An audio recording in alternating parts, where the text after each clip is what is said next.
My daughter said, "Serve my husband or leave." I walked away with one suitcase. And a week later, after discovering my secret fortune, the family that rejected me was begging at my door. Subscribe to the channel for more powerful, life-changing stories. I still remember the exact moment my daughter looked me in the eyes and said the words that changed everything. Either you respect my husband and do what he asks, or you can leave this house today. For a few seconds, the room became completely silent. The television was still playing in the background, the coffee on the table was still warm, but inside me, something quietly broke. I didn't argue, I didn't raise my voice, I simply smiled, stood up, walked to my room, picked up my old brown suitcase, and closed the zipper one final time. As I walked past them, neither of them stopped me. My son-in-law didn't even bother looking up from his phone. My daughter folded her arms as if she had just won a battle. The front door closed behind me. That sound echoed louder than any insult they had ever spoken. My name is Richard. I'm 68 years old. After working for more than 40 years as an electrical engineer, I thought retirement would finally give me peace. Instead, it became the beginning of the loneliest chapter of my life. 5 years earlier, my wife, Susan, passed away after a long fight with cancer. She was my best friend. Before she died, she held my hand and whispered, "Promise me you'll never let bitterness steal your heart. No matter what happens, always choose dignity." I promised her. Back then, Emily cried every single day after her mother's funeral. She hugged me tightly and said, "Dad, you'll never be alone. I'll always take care of you." I believed every word. Maybe every parent does. A year later, Emily married Daniel. At first, he seemed respectful. He smiled often, he called me sir, he brought gifts during holidays. But after the wedding, little by little, the mask started slipping. It began with small comments. "Richard, could you mow the lawn while I'm working?" Then, "Can you wash my car?" Soon it became, "You're retired anyway, you have nothing else to do." Every favor slowly became an expectation, then an obligation. Eventually, it became a command. The hardest part wasn't Daniel's attitude. It was watching my own daughter slowly begin defending him. Whenever I looked hurt, she always had an excuse. "He's just stressed. He didn't mean it. You're being too sensitive." I kept telling myself families go through difficult seasons. I stayed quiet because I didn't want Emily caught between her husband and her father. Months passed, then years. Without realizing it, I had become less like a father and more like unpaid household staff. Every morning I cleaned the kitchen. Every afternoon I picked up groceries. Every evening I cooked dinner while Daniel relaxed on the couch. If dinner was 5 minutes late, he complained. If the food wasn't hot enough, he pushed the plate away without saying thank you. Sometimes I caught myself wondering how I had ended up living inside a home where respect had become a luxury. One evening, I found an old family photo hidden inside a drawer. Emily was only 8 years old. She was sitting on my shoulders at the county fair holding a giant pink teddy bear. She looked happier than anyone I'd ever seen.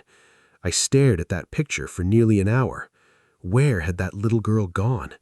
Or perhaps, when had I stopped seeing who she had become? The final straw came on a rainy Saturday morning. Daniel invited several business friends over for dinner.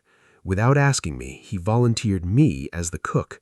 As I spent hours preparing everything from scratch, he walked into the kitchen and casually said, "Make sure you wear a clean shirt tonight. I don't want my guests thinking we let homeless people cook." His friends laughed. I looked toward Emily. She heard every single word. She didn't defend me. She laughed too, not loudly, just enough for me to hear. That tiny laugh hurt more than any scream ever could. Later that night, after everyone left, I quietly washed every dish. My hands trembled not because I was tired, but because I finally understood something. People only treat you the way you allow them to. The next morning, Daniel handed me a list of chores before finishing his breakfast. Then he pointed toward the garage. "The shelves need repainting today." I calmly replied, "I'm not doing that." He looked surprised. "What did you say?" I said no. The room instantly filled with tension. Emily rushed in after hearing our voices. Daniel crossed his arms. "If you're going to live under my roof, you'll follow my rules." Before I could answer, Emily took a deep breath and spoke the sentence I'll never forget. "Dad, either you support my husband and do your part, or you should leave." There was no hesitation in her voice, no sadness, no regret, just certainty. And strangely, at that exact moment, I felt peaceful, because for the first time in years, the decision had finally become simple. I smiled, not because I was happy, but because I realized I no longer had anything left to prove. I walked into my bedroom, packed a week's worth of clothes, placed Susan's photograph carefully between two sweaters, picked up my suitcase, then walked toward the front door. Before leaving, I turned around one last time. I looked at my daughter. She avoided my eyes. Daniel simply shrugged as though replacing an old appliance. I quietly said, "I hope you one day understand the difference between love and convenience." Neither of them answered. I stepped outside. The cold wind hit my face. Oddly enough, it felt like freedom. I had nowhere specific to go, no perfect plan, only an old suitcase, a few $100s in my wallet, and memories that felt heavier than my luggage. As I walked down the street, I pulled out my phone. There were no messages, no calls, no one asking if I was safe. I smiled to myself. Sometimes silence tells you everything words never could. I checked into a small roadside motel that evening. The room was tiny. The mattress squeaked. The wallpaper was peeling near the window. Yet somehow, I slept better than I had in years.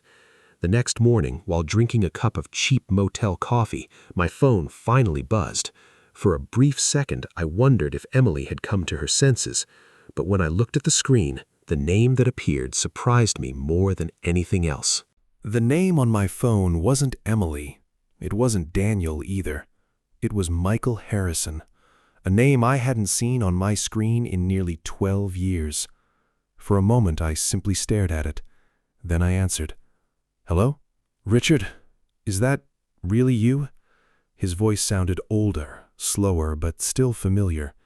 "It is. I've been trying to find you for months." I frowned. "Find me? Why?" Michael took a deep breath. "Because your life is about to change." I almost laughed. "I don't think that's possible. My daughter just threw me out yesterday." There was a long silence. Then he quietly replied, "That's exactly why I called." Michael wasn't just an old friend. 40 years ago, we started a small engineering company together. Back then, we had nothing except determination and a rented garage. Eventually, the company grew. After 10 years, I sold my shares and returned to a quieter career because Susan wanted a more stable family life. Michael continued building the business. We stayed in touch for a while. Then life happened. Years passed. Families grew. People drifted apart. I honestly believed that chapter of my life had ended forever. Until now. "Can we meet?" he asked. "I think you deserve to know something." 2 hours later, I met him at a quiet cafe across town. The moment he walked in, I barely recognized him. His hair had turned completely white, but his smile hadn't changed. He stood up and hugged me tightly. "You look tired," he said. "I've had a difficult week." "I know." "You know?" Michael nodded. "I asked around before calling you." I looked confused. "Richard, why are you staying in a motel?" I smiled weakly.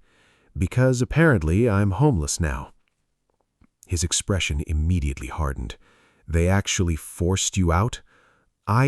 They gave me a choice. And you chose dignity." I looked out the window. I chose peace.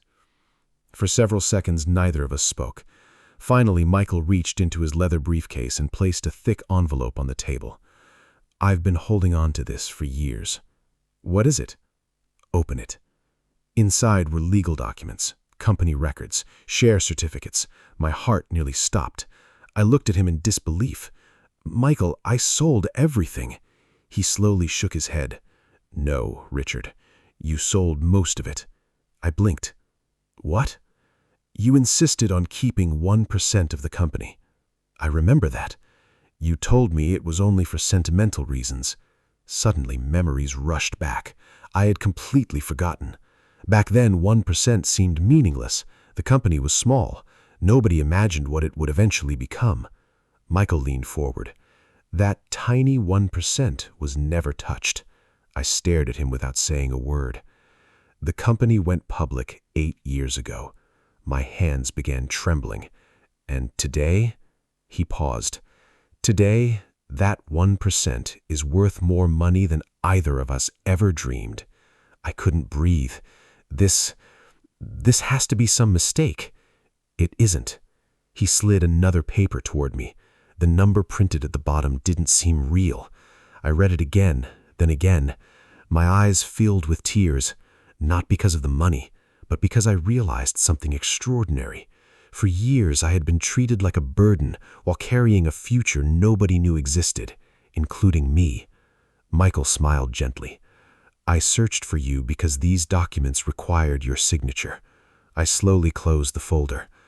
You have no idea what happened yesterday. I know enough. No, I whispered. You don't. For the next hour, I told him everything. About Susan, about Emily, about Daniel, about the insults, the chores, the humiliation, the ultimatum.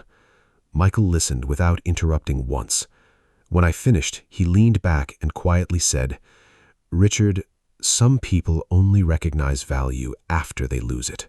I smiled sadly. I don't want revenge. I know. I just wanted my daughter to love me. His eyes softened. Parents are strange, aren't they? We spend our entire lives giving, and somehow we still feel guilty when we finally stop. Those words stayed with me. After lunch, Michael drove me somewhere without explaining where we were going. About 30 minutes later, we stopped in front of a beautiful neighborhood, filled with large trees and peaceful streets. He pointed towards a charming brick house with a wide front porch. What do you think? It's beautiful. It can be yours. I laughed. I think you're joking. I'm not. The company owns several executive homes. Nobody is living in this one. You can stay here as long as you like while everything gets sorted legally. I slowly walked toward the front door. The house wasn't flashy. It wasn't a mansion, but it felt warm, quiet, safe. For the first time in years, I stepped into a place where I wasn't expected to earn the right to exist. That evening, I sat alone on the porch watching the sunset. Susan would have loved this view. I could almost hear her voice. See? Kindness is never weakness. I smiled through tears. Maybe she had been right all along. The following morning, I woke up earlier than usual, made myself breakfast, read a newspaper, watered the flowers near the entrance. There were no demands, no shouting, no list of chores waiting on the kitchen table. Only silence. Peaceful silence. Around 10 o'clock, my phone suddenly started vibrating once, twice, 5 times, 10 times. I looked at the screen. Emily, Emily, Emily. Then Daniel, then Emily again. The calls kept coming one after another. I didn't answer. A minute later, text messages began arriving. Dad, please call me. Where are you? We need to talk. This is important. Then another message from Daniel. We may have misunderstood each other. I quietly smiled. It was the first polite sentence he had ever sent me. But something told me those calls weren't coming from love. They were coming from fear. The only question was, what had they just discovered? And more importantly, who had told them? I didn't answer a single call that day. Not because I wanted to punish them, but because for the first time in years, I realized I no longer owed anyone immediate access to my peace. The phone finally stopped ringing.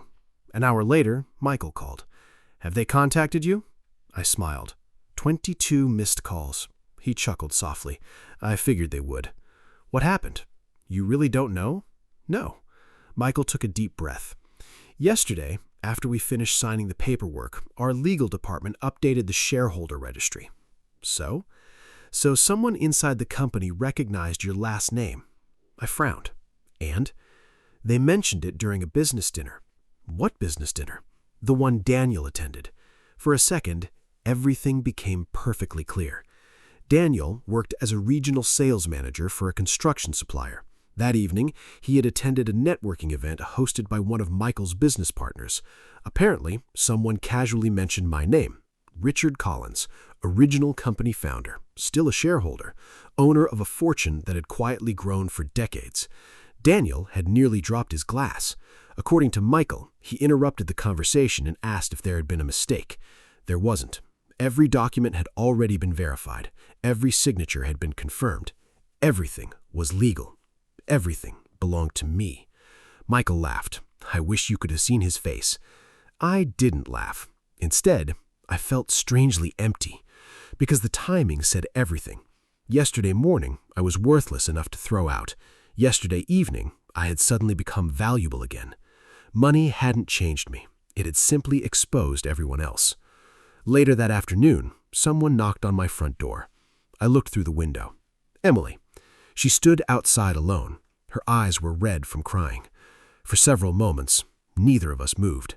Finally, I opened the door. She immediately hugged me, or at least she tried to. I gently stepped back. She froze. For the first time in her life, she realized I wasn't going to pretend everything was normal. "Dad," her voice cracked. "I'm so sorry." I looked at her quietly. "What are you sorry for?" She lowered her head. "For everything." I didn't answer. Instead, I invited her inside. She sat on the couch, exactly where Susan's framed photograph rested on the nearby table. She stared at it for several seconds. "I miss Mom." "So do I." Tears rolled down her cheeks. I know I disappointed her. I slowly nodded. Yes. That single word seemed to hurt her more than any speech could have. She wiped her face. "I wasn't thinking. No, I let Daniel influence me. Yes, I should have defended you. You should have." The room became silent. Finally, she whispered, "Can you forgive me?" I looked toward Susan's photograph, then back at my daughter. "I can forgive you." Hope suddenly appeared in her eyes. But forgiveness and trust aren't the same thing. Her expression changed. "I don't understand. I forgive you because I refuse to carry bitterness. But trust," I paused, "is earned." She quietly nodded. "I deserve that." For the next hour, we talked honestly for the first time in years. No shouting, no excuses, no pretending. She admitted Daniel had slowly become controlling after their marriage. At first, it wasn't obvious. Then he started making every decision. Who they visited, how money was spent, even how often she called me. "I thought keeping him happy would protect my marriage," she whispered. "But instead, I lost my father." I reached across the table and gently held her hand. "You didn't lose me. You walked away from me." She closed her eyes. "I know." Just then, her phone started ringing. "Daniel." She rejected the call. He called again. She rejected it again. Then another message arrived. "Did you find him? Don't say anything about the company. Tell him we can fix this." Emily slowly placed the phone face down. I noticed something. She wasn't crying because of the money anymore. She was crying because she finally understood how much she had sacrificed for someone who only valued opportunity. A few minutes later, another knock came at the door. This time, it was Daniel. He was holding flowers, a gift basket, and wearing the biggest smile I'd ever seen. The same man who had ordered me around only days earlier now stood at my doorstep looking almost nervous. "Richard," he extended his hand, "it's wonderful to see you." I simply looked at him. He awkwardly lowered his hand. "I've been worried sick." Emily slowly turned toward him. "Worried?" Daniel forced another smile. "Of course. You disappeared. I thought something terrible happened." I calmly replied, "Something wonderful happened." His smile twitched. "I think we all said things we didn't mean." I looked directly into his eyes. "No, I meant every word I said, and you meant every word you said." His confident expression slowly faded. He stepped inside without being invited. "I think we should move forward as a family." I remained standing. "Why?" He hesitated. "Because family helps family." I smiled. "Interesting. When I needed family, You handed me a list of chores." His face turned red. "I was under pressure. When Emily gave me an ultimatum, you watched me walk away. When I slept alone in a motel, did you call?" He couldn't answer. The silence lasted nearly 30 seconds. Finally, I spoke again. "You only started looking for me the moment you discovered what I owned." Daniel immediately denied it. "That's not true." Before I could respond, Emily quietly stood up. "It is true." Daniel turned toward her in shock. "Emily!" "No," she interrupted. "Stop lying. I've been lying to myself long enough." She looked directly at him. "You didn't care where my father slept. You cared where his money was." Daniel's face lost all color. For the first time, no one defended him. No one rescued him. No one made excuses. He realized he was standing completely alone. He slowly placed the flowers on the table. "I think everyone needs time to calm down." "I agree." He turned toward the door. Just before leaving, he looked back one final time. His expression wasn't angry anymore. It was calculating, as if he was already thinking about his next move. The front door quietly closed. Emily looked terrified. "Dad, I know that look." I frowned. "What look?" "He never gives up when money is involved." I slowly looked toward the window, watching Daniel drive away. For some reason, a feeling settled deep inside my chest. This wasn't over. Not even close. Because I had the uncomfortable feeling that Daniel wasn't planning to apologize anymore. He was planning something far more dangerous. After Daniel left, the house became quiet again. Emily sat across from me, staring at the floor. For the first time in years, there was no pride left in her voice, only regret. "I'm scared," she whispered. I looked at her calmly. "Why?" "Because I know him." She took a deep breath. "When Daniel wants something, he never walks away." I nodded slowly. "I know." That evening, Michael called again. "I've arranged extra security around the house for a few days." I frowned. "Security?" "I don't think Daniel will do anything violent." He paused. "But desperate people often make desperate decisions." I thanked him, although I hoped it wouldn't be necessary. The next morning, just after sunrise, someone rang the doorbell. It wasn't Daniel. It was a middle-aged woman holding a folder. She introduced herself as Daniel's older sister, Karen. "I know this is unexpected," she said softly, "but may I come in?" Something about her seemed sincere. I invited her inside. She looked around the house before finally speaking. "I'm not here to defend my brother." Emily looked surprised. Karen sighed. "Our father raised Daniel to believe that success was measured only by money." She looked directly at me. "I've watched him ruin friendships, business partnerships, even family relationships." She lowered her eyes. "I warned Emily before the wedding." Emily's face turned pale. "You did?" Karen nodded. "But you believed love would change him." Silence filled the room. Karen opened a folder. Inside were copies of emails, financial records, and loan applications. "I thought you deserved to see these." As I looked through the papers, my heart sank. Daniel had secretly borrowed enormous amounts of money over the past 3 years. Luxury cars, risky investments, failed business ventures, credit cards, private loans. Everything was drowning in debt. The total was staggering. Karen quietly explained. He believed that one big investment would make him rich overnight, but every gamble failed. Emily covered her mouth. "I had no idea." Karen looked at her sadly. "He never wanted you to know." Then she turned to me. "When he found out about your company shares, he thought all his problems had disappeared."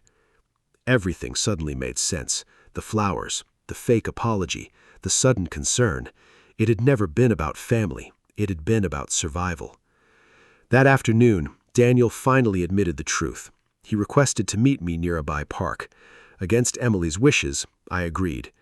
When I arrived, he was already sitting on a bench. He looked exhausted, older than I remembered.